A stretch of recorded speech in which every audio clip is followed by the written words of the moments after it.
C'est l'heure de vous informer, mesdames, mesdemoiselles et messieurs. Bonsoir et bienvenue à cette session de ce mardi 18 février 2025 sur les antennes de Canal King Télévision.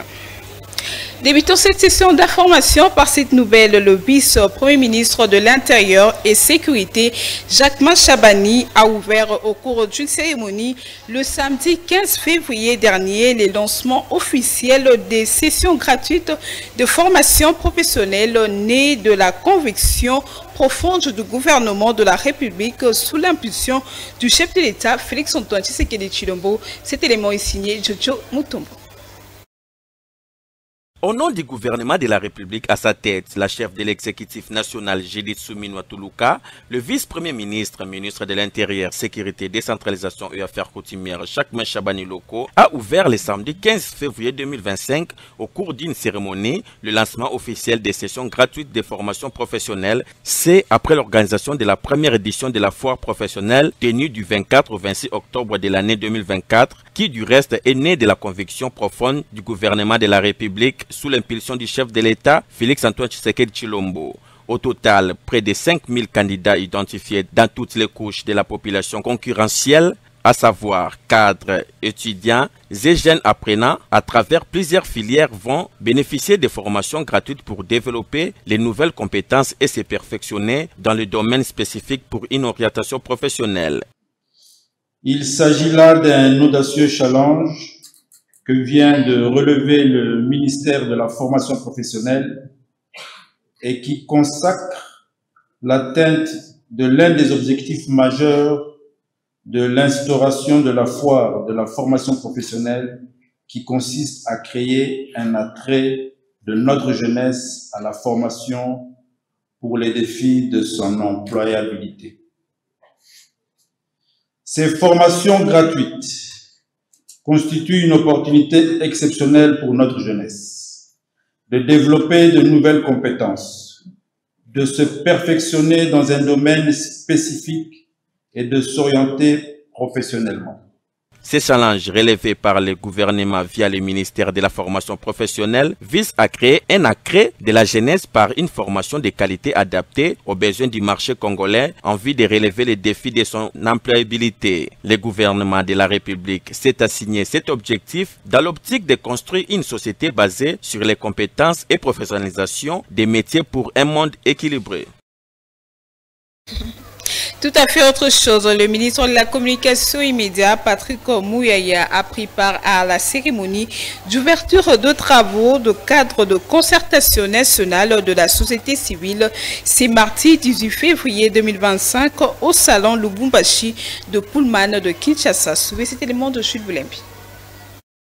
Organisée par la société civile et la dynamique communautaire pour la cohésion sociale et le développement, cette plénière est constituée de présidents provinciaux de 19 provinces sur 26. Ils vont travailler durant 3 jours, soit du 18 au 20 février 2025, pour principalement scruter les perspectives du cadre de concertation, car le mandat des animateurs nationaux est à terme. À travers cette rencontre, les participants ont eu l'opportunité de définir les perspectives de gestion de la coordination nationale de la société civile en vue d'une gouvernance plus efficace, renforcer les relations entre la société civile et les partenaires étatiques, techniques et financiers, analyser la situation sécuritaire, sociale, humanitaire et politique de l'heure. Aussi, ils doivent réfléchir sur le rôle que la société civile doit jouer en cette période où la RDC est attaquée et agressée. Dans le cadre du comité de crise pour la paix et la sécurité en République démocratique du Congo, toutes les provinces doivent marcher dans le même rythme.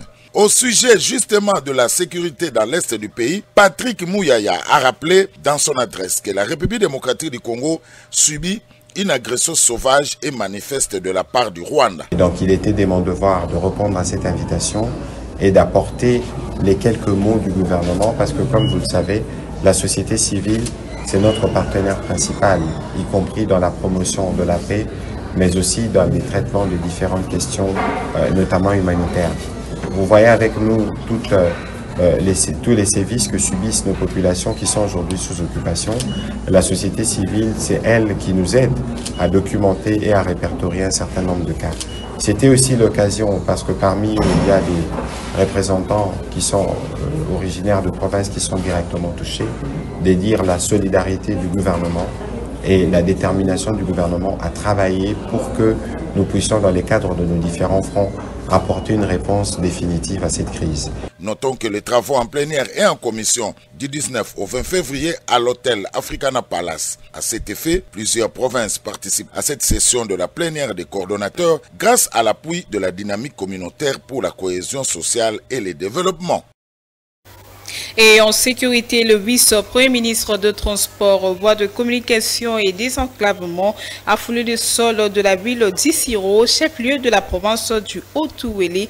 Jean-Pierre Bemba Gombo poursuit sur instruction du chef de l'État, Félix Tshisekedi, la campagne d'éveil patriotique et de mobilisation à l'enrôlement de jeunes dans l'armée en vue de défendre la patrie agressée par le Rwanda. Plus de détails dans cet élément de Laetitia Louvoiseau. Le vice-premier ministre de Transport et leader politique, Jean-Pierre Bemba Gombo, a exprimé son soutien indéfectible au chef de l'État, Félix-Antoine Tshisekedi Tshilombo. Il a rappelé les défis sécuritaires auxquels le pays est confronté, notamment l'agression rwandaise qui menace la stabilité de la région. Jean-Pierre Bemba a encouragé les jeunes à s'enrôler dans les forces armées pour défendre la patrie. Il a insisté sur le fait que la jeunesse a un rôle crucial à jouer dans la lutte contre le groupe armé, notamment le M23, qu'il qualifie de terroriste. La déclaration de Jean-Pierre Bemba Gombo a suscité des réactions positives parmi les jeunes présents qui ont exprimé leur volonté de s'engager pour la défense de leur pays. Plusieurs participants ont applaudi son discours, soulignant l'importance de la mobilisation citoyenne face aux menaces extérieures. Jean-Pierre Bemba Gombo a conclu son intervention en appelant à la solidarité nationale et à la détermination collective pour surmonter les défis actuels. Son message a résonné comme un appel à l'unité et à l'action, renforçant l'idée que chaque Congolais a un rôle à jouer dans la préservation de la paix et de la sécurité.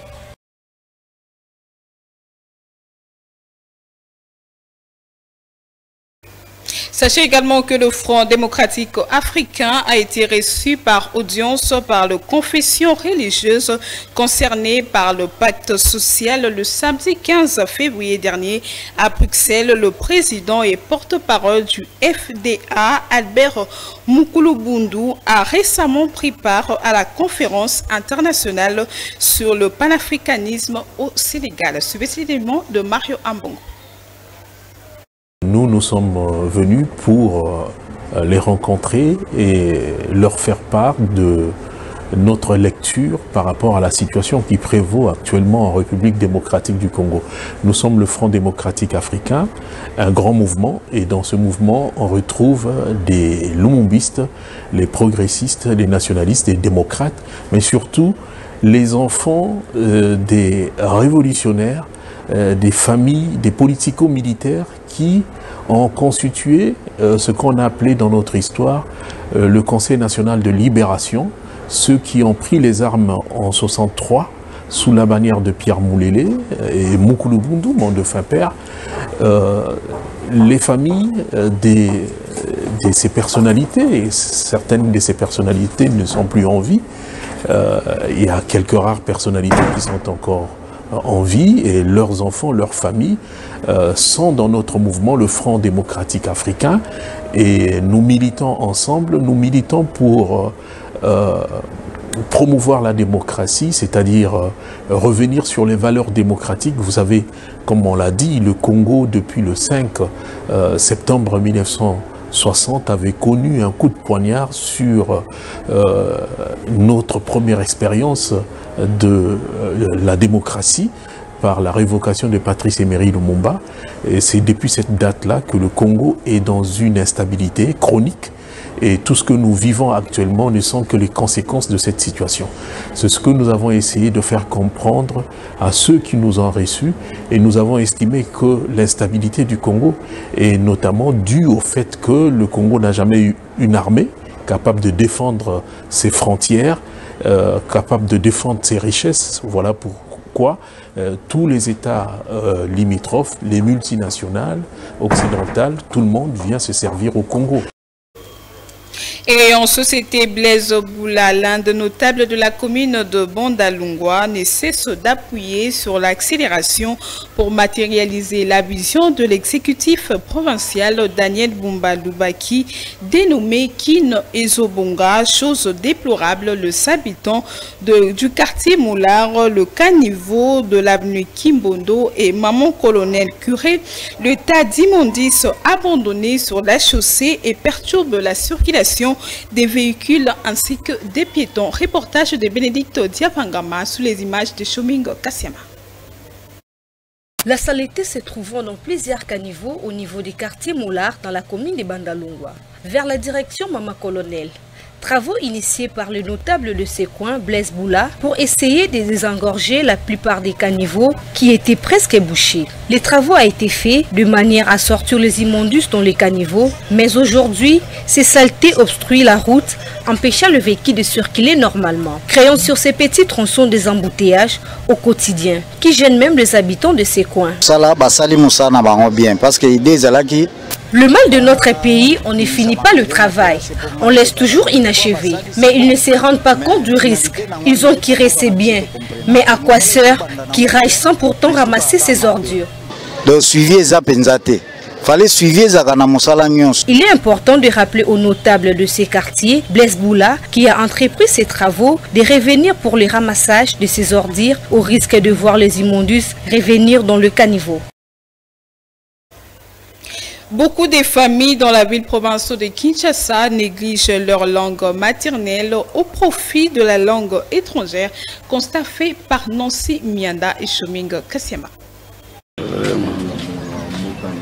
C'est communiqué en lingala, l'une des 4 langues nationales la plus parlée en République démocratique du Congo, s'avère actuellement indispensable dans plusieurs familles à Kinshasa, la capitale congolaise, que de se communiquer en dialecte ou langue maternelle. La perte en vitesse des dialectes appelés langues d'origine devant les lingala et les français préoccupe plusieurs parents, dont certains sollicitent un retour à l'authenticité pour la valorisation des dialectes de la nation congolaise, entre autres Tetela, Yombe, Mongo, Yaka, pour ne citer que cela. Les enfants à la maison, se conformant à la modernité linguistique, trouvent mieux de s'exprimer en français ou en lingala que de s'accrocher à leur langue d'origine moins parlée qui constitue souvent un véritable frein pour la communication en famille et dans la société. Parler la langue maternelle avec nos enfants à la maison,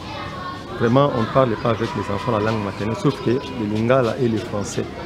Parler avec la langue de notre village, comprenez, nos enfants de Kinshasa sont beaucoup orgueillés. Alors ils voient comme si parler avec la langue maternelle, c'est comme si il y a quelque chose qui va changer dans leur vie. C'est pourquoi on n'arrive pas à parler avec la langue maternelle. Or, c'est très nécessaire parce qu'il y a des choses qu'on peut se signaler. Peut-être on a reçu un visiteur pour se communiquer d'une manière un peu sage. On peut se communiquer à la langue maternelle. Il sied de souligner que les 4 langues nationales utilisées en République démocratique du Congo, Swahili, Chiluba, Kikongo et Lingala, incarnent les valeurs culturelles collectives en RDC. Certaines voix sollicitent au sujet la reprise régulière des langues maternelles dans les programmes scolaires, comme c'était le cas en Deuxième République avec le feu Maréchal Mobutu. Et en sport, le membre du comité de normalisation de la Fédération congolaise de football association ont effectué le week-end dernier une visite d'inspection au centre technique Kourarampo, situé dans la commune de Lantsele. Au cours de celle-ci, il était question pour ces derniers de faire l'état des lieux de cette bâtisse rénovée pour qu'honneur de la FECOFA avant son inauguration prévue dans un avenir proche. Suivez ces reportages. Situé dans la partie est de la capitale de la République démocratique du Congo, le Centre technique national Kouraran-Pova, construit sur fonds propres de la FIFA et dont les travaux de la rénovation a été lancé en mai 2023 par le CONOR de la FECOFA, sera bientôt opérationnel. C'est ce que justifie d'ailleurs la descente dans la matinée de ce jeudi 13 février 2024 de quelques membres du CONOR de la FECOFA pour s'enquérir de son état actuel avant la réception officielle de ces bâtiments. Nous nous préparons pour la réception officielle de l'ouvrage après cette réhabilitation-là et nous sommes venus faire une pré-inspection. Déjà demain, nous avons une réunion mixte avec les acteurs qui ont pu mettre en œuvre cet ouvrage et c'est après cela que nous allons déterminer les jours et la date. Mais parce que aussi les autorités ont également émis le vœu, donc les autorités politico-administratives, de venir nous accompagner le jour de l'inauguration. Sur place, Sabin Machini, Honoré Luango, Innocent Kibundulu et Bettine Dandani Kinsiona, tous membres du comité des normalisations, ont inspecté ces complexes sportifs construits pour l'encadrement de jeunes footballeurs en vue de leur épanouissement. Ils ont tour à tour fait les quartiers du centre désormais revêtus de sa plus belle robe. Du bâtiment administratif comprenant les bureaux de la direction technique nationale et les autres services connexes, en passant par le doctoir pour dames et messieurs, les réfectoires aux côtés duquel se trouve la cuisine, le magasin, la bienderie moderne et équipée. Cependant, il sied de rappeler l'état de lieu de séjour a permis aux membres du CONOR de la FECOFA de se rendre effectivement compte de spoliations dont est victime le centre Kouraran-Pova par des personnes non encore identifiées. C'est par cette note sportive que nous bouclons complètement ces journaux qui a connu la participation de Jojo Mutombo comme chef d'édition réalisé par Freddy Tankidi. Quant à moi, je vous retrouve demain sur la même chaîne, même heure, avec les mêmes plaisirs. Au revoir.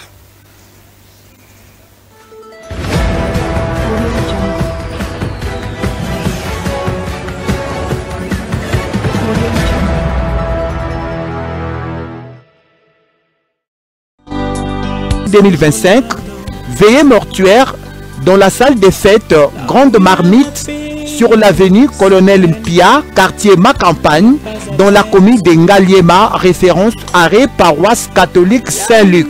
Dimanche 23 février 2025 à 10h, levée du corps de la morgue de l'hôpital de Camp Tchachi dans la commune de Ngaliema, suivi de l'enterrement au cimetière de Mbetieke, Nouvelle Cité. Pour tout contact, appelez 085 30 27 897 081 81 53 966. Ces communiqués tiennent lieu de